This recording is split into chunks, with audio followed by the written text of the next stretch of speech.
Mateo Kapitulo 3. Miadtong panahona, miadto si Juan nga magbubunyag didto sa dapit nga awaaw sa Hudiya, ug nagwali nga nag-ingon, Hinulsuli og biyay ang inyong mga sala, kay hapit na maghari ang Dios.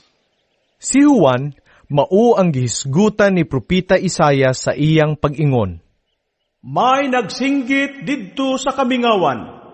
Andama ninyo ang dalan alang sa Ginoo. Himoang tulid ang iyang agianan.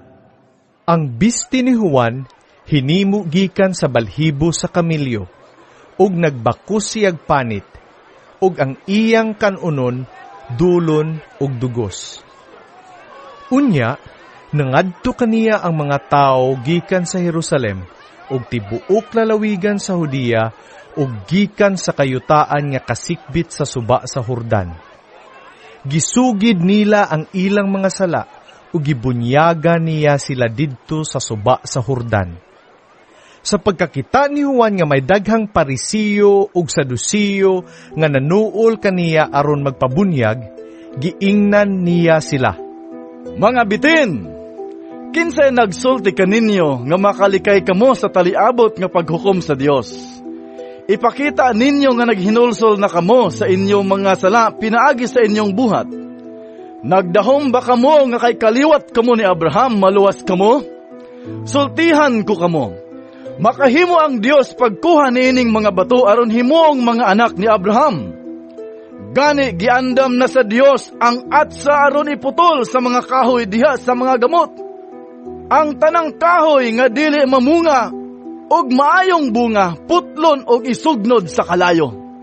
Ako nagbunyag kaninyo pinaagi sa tubig, aron pagpakita nga naghinulsol og mibiya kamo sa inyong mga sala.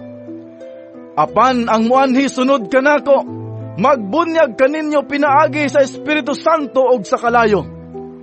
Siya mas gamhanan kay kanako, og dili ako angay bisan gani sa pagbitbit sa iyang sandalyas. Naggiok siya og nagpalid aron lainon ang uhot gikan sa mga lugas. Tigumon niya ang mga lugas didto sa kamalig, apan ang mga uhot iyang sunugon sa kalayo nga dili mapalong. Unya gikan sa lalawigan sa Galilea, miadto si Jesus sa Jordan aron magpabunyag kang Juan. Dili unta mo bunyag kaniya si Juan nga miingon, Ako ang angay nimong bunyagan, apan nganong ako naman hinuon ang mubunyag kanimo.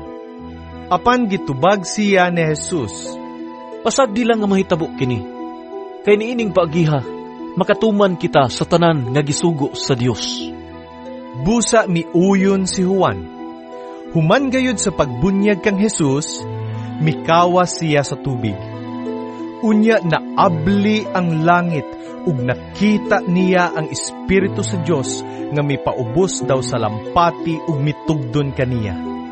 Ug unya may tingog gikan sa langit nga nag-ingon, Kini mao ang pinangga kong anak nga nakalipay kanako pag-ayo.